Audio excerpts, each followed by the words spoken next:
So I guess this top from T tech once again. आज मैं आपको सिखाने वाला हूँ, अगर आप अपग्रेड कर रहे हो अपने पुराने हार्ड ड्राइव से एसएसडी में एंड आप चाहते हो कि विदाउट एनी इंस्टॉलेशन और विदाउट एनी विंडोज़ फॉर्मेटिंग आप अपने जो पुराना वाला विंडोज़ है उसी को जस्ट क्लोन करके अपने एसएसडी में लेके आओगे, तो ये वीडियो आपके लिए है। इस वीडियो को पूरा देखते रहिए। सो वीडियो को शुरू करने से पहले प्लीज़ सब्सक्राइब बटन पर क्लिक कर दीजिए और साइड में ये बेल आइकन उसको दबा लीजिए for the latest updates. So without investing time let's get start. तो चलिए अभी मैं आपको दिखाऊंगा कि कैसे आप अपने सी ड्राइव को इजीली क्लोन कर पाएंगे अपने एसएसडी में। तो इससे आपका काफ़ी टाइम सेव हो जाएगा और इसके लिए हम जो सॉफ्टवेयर यूज़ करने वाले हैं वो है आपका Macrium Reflect 7 and the download link is in the description box down below. वहाँ से आप चेक करके डाउनलोड कर सकते हो एंड इसका फ्री वर्जन ही काफ़ी है हमारे इस काम के लिए। So don't need to purchase the full version. Installation procedure भी काफ़ी सिंपल है।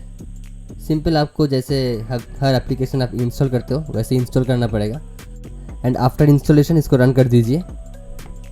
तो फाइनली मैंने सॉफ्टवेयर को डाउनलोड करके इंस्टॉल कर लिया है एंड चलिए मैं इसको ओपन कर लेता हूँ। तो ये है सॉफ्टवेयर के इंटरफेस, ये कुछ ऐसा दिखता है एंड आप देख सकते हो यहाँ पर जो सभी ड्राइव्स है वो यहाँ पर शो किया गया है और नीचे वाला जो पोर्शन ये आपका अनएलोकेटेड जो हमारा एसएसडी मैंने इंस्टॉल किया है M.2 वो है।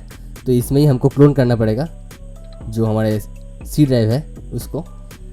तो सिंपली इसको क्लोन करने के लिए पहले हमको सिर्फ ओनली सी ड्राइव को सिलेक्ट करना पड़ेगा एंड बाकी सब ड्राइव्स को डिससिलेक्ट कर देना पड़ेगा। तो मैं आपको दिखा रहा हूँ यहाँ पर, फॉलो दिस स्टेप्स केयरफुली नहीं तो प्रॉब्लम हो सकता है। तो मैं सिर्फ यहाँ पर क्या करता हूँ, सिर्फ सी ड्राइव को सिलेक्ट करता हूँ एंड बाकी जो सब मेरा ड्राइव्स है उसको मैं अनसिलेक्ट कर लेता हूँ। नाउ ये सी ड्राइव के एरिया पर क्लिक करने के बाद आपको एक ऑप्शन दिखेगा कि क्लोन दिस डिस्क। तो सिंपली इस पर क्लिक करना है। तो मैंने यहाँ पर क्लिक कर दिया है। तो क्लिक करने के बाद ये एक ऐसा बॉक्स ओपन होगा एंड यहाँ पर आपको डेस्टिनेशन जो ड्राइव में आपको क्लोन करना चाहते हो वो आपको चूज़ करना पड़ेगा। तो मैंने सिंपली मेरा जो एसएसडी था उसमें मैंने क्लिक कर दिया है। अनएलोकेटेड सबसे अच्छा है, तो आपको कुछ नहीं करना पड़ेगा। सिंपली जो आपको हार्ड डिस्क इंस्टॉल करने के बाद ये आपको शो हो जाएगा and as an destination drive इसको आप सिलेक्ट कर दीजिए एंड आप देख लीजिए यहाँ पर सब दिखाई देगा। एंड ये जो ऑप्शन था सेव बैकअप एंड शेड्यूल, ये इसको आपको अनचेक कर देना है एंड उसके बाद सिंपली ओके पर क्लिक कर देना है। तो चलिए कर लेते हैं। यहाँ पर बहुत ही ईजी स्टेप है एंड ये कुछ टाइम फैक्टर है, या इसमें कुछ टाइम लगता है to copy the entire drive into the SSD. तो चलिए इस प्रोसेस को मैं फास्ट फॉरवर्ड कर देता हूँ एंड आपको फाइनल दिखाता हूँ क्या होता है।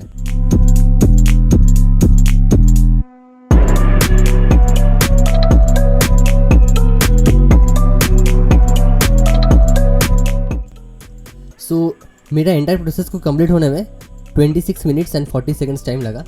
तो ये डिपेंड करता है कि कितना फाइल्स है अपने सी ड्राइव में और कितना एप्लीकेशन इंस्टॉल्ड है एंड अदर स्टफ्स। तो क्लोनिंग प्रोसेस होने के बाद सिंपली आपको डिवाइस को रिस्टार्ट करना पड़ेगा। तो मैं रिस्टार्ट कर लेता हूँ यहाँ पर। तो सिंपली आपको रिस्टार्ट करना पड़ेगा एंड रिस्टार्ट करने के बाद आपको बायोस में जाना पड़ेगा। F2 या डेल प्रेस करना पड़ेगा depending upon different motherboards model. यहाँ पर आप देख सकते हैं कि ऑलरेडी मेरा जो आपका M.2 वाला एसएसडी है द TW वेस्टर्न डिजिटल का SN550 वही सिलेक्टेड है एंड मेरे को कुछ दूसरी चीज़ करने की ज़रूरत नहीं है। कि आप देख सकते हैं यहाँ पर ये देखिए बूट ऑप्शन ऑन में ऑलरेडी सिलेक्टेड है आपका ये वाला आपका WD550।